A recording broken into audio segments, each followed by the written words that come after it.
What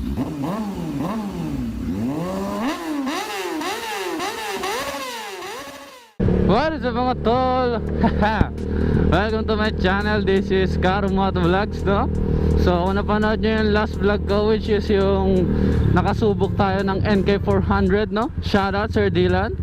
So ang topic naman natin para sa vlog na to is pag-tune ng carburetor, no? So hindi lang pag-tune, so yung uri din ng carburetor. So maraming uri ng carburetor mga tol. Bakit ang traffic dito?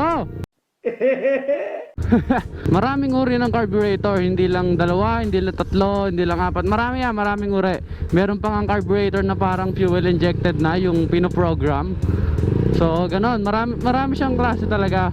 Pero ang ina-emphasize natin sa vlog na to is yung dalawang uri ng carburetor na kadalasan natin makikita sa mga stock and sa yung mga racing carb na tinatawag, o yung big carb, race carb. So yung mga ganong carburetor, no? So yung mga stock carb na kadalasan nakalagay sa Z200S, sa Sigma, sa TMX, so yun yung mga carb na ang tawag sa pihitan ng kanyang tonohan is fuel and air screw. Then yun namang mga carb ng stock ng XRM, ng Honda Wave, ng mga carb. So yung mga carb nila is nasa gilid yung pihitan. So ang tawag naman dun is air fuel screw. So malalaman nyo kung bakit pagkaiba yung tawag sa kanila mga tol, ano? So wala nang paligoy-ligoy pa, no?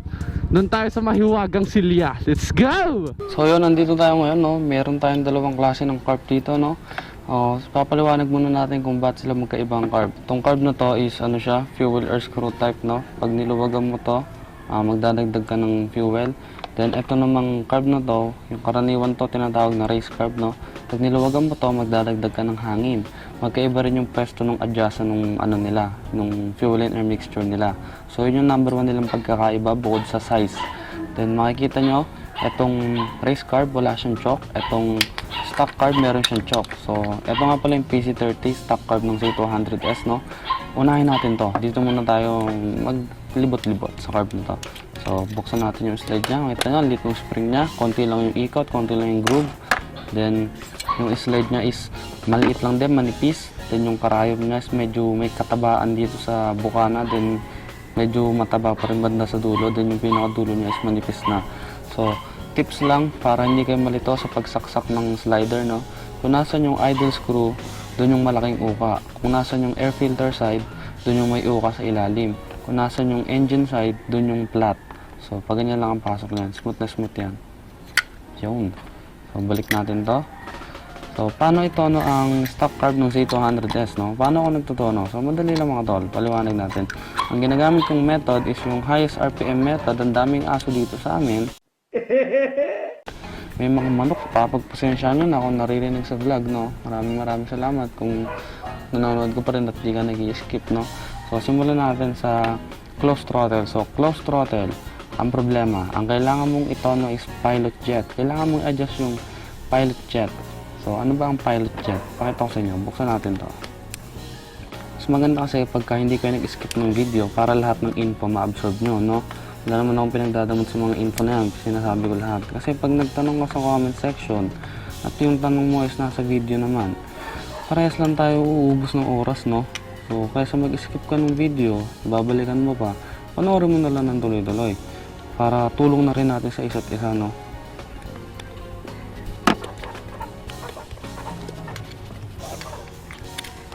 So ayan, ito yan. Kapag ang problema mo is close throttle, ito ang problema mo, itong pilot jet, itong maliit. So pag ang problema mo is 1/8 throttle hanggang 1/2 yung kada way, which is yan, yung sa loob niyan, ayan. Yun o, yung uka na ganon. So para ma-adjust mo yan, angat mo yung karayom. Pag ang problema mo is 1/2 hanggang 3/4, ang problema mo is needle. So kailangan mong iangat o itaas yung needle. Kaya nagtama yung dalawa, yung cutaway valve tsaka yung jet needle. Naging, di ba, 1/8 to 1/2, then 1/2 to 3/4. Kasi parehas mo lang sila nang a-adjustan mo, which is yung karayom. Adjust mo yung clip, pataas o pababa. Pag ang problema mo is 3/4 hanggang full throttle, ito ang problema mo, yung main jet. Which is itong maliliit na to. Pakita ko sa inyo. Itong maliliit na to. Yan. Yan ang main jet. Pag ang problema mo is cross throttle, ito, itong pilot jet. Yan, yung medyo mahaba na yan. Pag ang problema mo is 1/8 hanggang 1/2, tsaka 1/2 hanggang 3/4, ito, itong karayom. Pag ang problema mo is 3/4 hanggang full throttle, yun nga, yung main jet, yung sinasabi ko kanina. So, ito yung float valve niya, no? Then, ito yung fuel air screw niya. Explain natin ng fuel air screw. Ang ginagamit natin at pantono o method is yung highest RPM method, mga tol, no? So, paano natin ginagamit yun? Paliwanag natin. So, saro muna natin itong fuel air screw ng C200S. So, take note stock carb C200S, nasa ilalim ng pihitan. Karaniwan makikita sa mga TMX, sa mga pan-tricycle, no? Ano siya, pag niluwagan mo, ang dadagdagan mo is fuel. So, highest RPM method, paano natin papaliwanag yan? So, bago ka magtono ng carb, kailangan mo pihitin ng 1/2. So, ayun yung tanda natin, So, kalahati, half, ayun yung yung tanda. 1, kalahati ulit, 1/2. So, yan, dyan tayo magsisimula ng tono. So, papakaramdaman natin yung menor ng motor natin o yung idle. Medyo ibababa natin, pero wag naman sobrang baba na mamamatay na yung menor, no? So, pihit tayo. 1/2 tayo, 2. Bumalik na, nakadalawang ikot na. 2, umangat ng RPM. Okay yun. Pihit pa tayo. 2.5, umangat ng RPM. Okay pa rin yan. Testing natin bubombahin. So, pag sumasagad ng RPM, okay yun. Pagka walang putok-putok o backfire, okay yun. Kapag hindi palyado, hindi late ang response ng throttle, okay din yun. Kapag umangat pa rin ang RPM sa pagpihit mo ng 3 turns, sabihin yun yung tono niya. Pero kapag nasa 2.5 ka, pinihit mo ng 3 turns, wala nagbago, so wala ka nang dapat ikutin ba doon. Yun na yung pinaka-last na niya, na pihit niya, no? Hindi ka na dapat magpihit pa o magdagdag ng fuel. Eto na, 2.5 na yung pinaka-okay niya, no? Pero sa kaso ko, nakuha ko pa rin ng 3 turns, no? Sinasabi ko nga sa inyo, yung tono ng carb ko ngayon is 3 turns siya. Doon yung pinakamagandang RPM niya sa high RPM, pero sa low RPM medyo nalulunod siya sa gas. Kaya yun lang ang consequence, no? Medyo kailangan ko magbigay ng gas kapag nananakbo ako. So, tapos na tayo dito sa stock carb ng C200S, which is yung PZ30. So, ulit na recap para hindi kayo malito, para hindi na kayo ulit sa video. So, pag ang problema is close throttle, pilot jet. Pag ang problema is 1/8 throttle hanggang 1/2, cutaway valve. Pag ang problema is 1/2 throttle hanggang 3/4, jet needle o yung karayom. Pag ang problema is 3/4 hanggang full throttle, main jet. So, ganun lang yan. Adjust, highest RPM method, pihit hanggang 1/2, then pag okay na yung idle niya, pihit unti-unti, kalahati, hanggang umaangat ang RPM, okay yon. Pero once na hindi na umangat ang RPM, yun na yung pinaka-okay na takbo niya. Pero bago natin panatilihin ganun yung pihit ng air fuel niya, no, i-test ride muna natin. At ito lang, tips lang din, huwag tayo magtotono ng carb pag maulan, no, o pag malamig ang panahon. Maganda nandun yung init. Kaya nga bago ako magtono ng carb, pinapatakbo ko muna yung motor ko, paikot-ikot lang ako dito sa amin, no. Medyo maluwag lang naman kasi dito sa mga kalsada sa amin. Bago ko itono talaga yung carb, kailangan mo talagang paandarin muna siya at kailangan mag-init muna talaga para maano mo yung tamang minor niya. So, nakadaan na yung aeroplano. Next naman natin, race carb, no. So, mapapakita ko sa inyo. Slide pa lang nito, mga tol. Slide pa lang makikita nyo. Talagang, tinan nyo yung spring. Gano'ng kahaba yan, no? Gano'ng kahaba yan. Ang height ko is 5'6". Siguro yung kamay ko hindi naman naabot ng roller, pero makikita nyo ang haba niyan. Then, ang laki. Ang daming ikot. Makikita nyo yung slider. Tama na. Tama na yung slider nito, no? May gas-gas na. So, saan galing to? Hindi ko binili ito, mga tol. Galing sa airpot ko, no? Kasi meron ata siyang customer na nagpalit ng carb. May tama yung slide nito, iniwan na sa kanya. Tapos yung binigay niya sa akin. So, ito yung slider niya. Ang laki. Yan, ang laki din ng butas niyan, mga tol. Race carb na race carb talaga siya. Pang-arera talaga. O pang-performance talaga. Yung idle niya, merong hawakan o may pihitan. Maganda to kasi hindi mo na kailangan gumamit nito para i-adjust yung idle, no? Ano mo nang hawakan dito. Paano ina-adjust ang fuel air screw nito? Ganun lang din. Pihit tayo ng 1/2, no? So, palagay na natin 1/2 to. Yan. Nara yan, 1/2. So, pihit tayo. 2. Hindi, igit na natin para madali. Yan, o, ganyan. 1/2 yan ha. Okay ang idle, hindi namamatay. Pihit tayo ng kalahati. Yan, kalahati. So, ano na yan? 2. Ito yung tanda natin. Pihit tayo ng pataas. 2.5. So, ito yung tanda natin. Umaangat pa rin ang idle. Okay pa rin talaga. So, pihit pa tayo ng isa.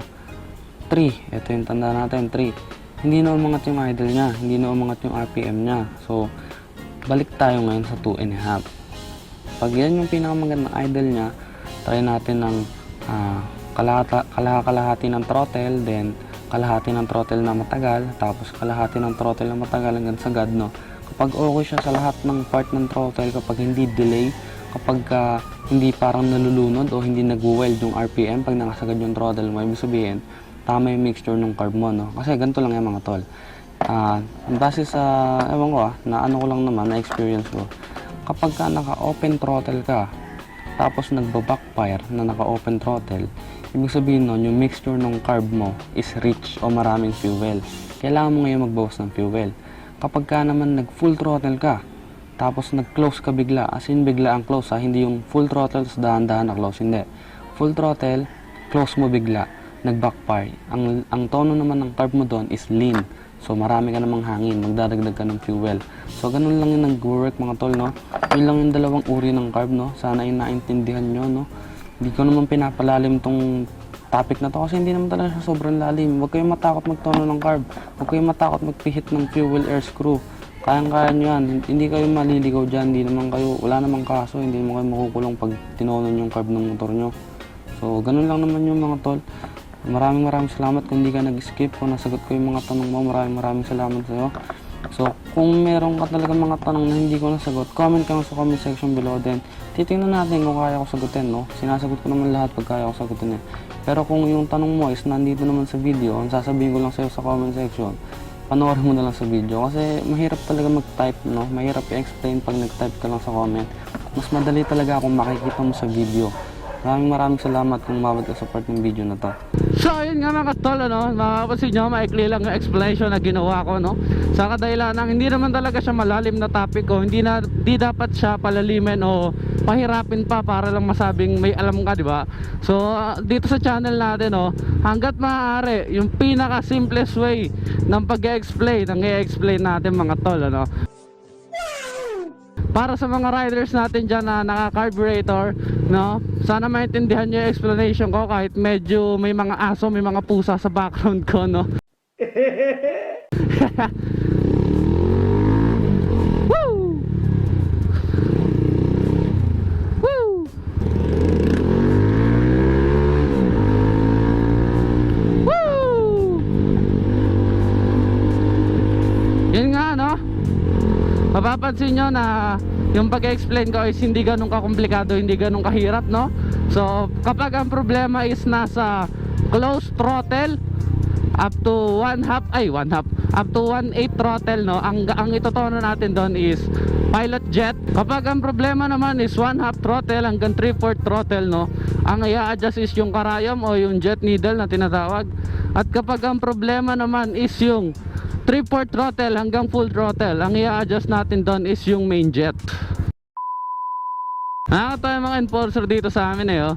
Ipapago lahat ng direksyon tapos aalis dun sa pwesto nila. Nice! What the fuck? So dito ko na siguro tatapusin itong vlog, ano? Maraming salamat kung patuloy ka sumusuporta sa channel ko. Please subscribe, like, comment, and share. Para mga vlogs, ride smart, be safe, peace out.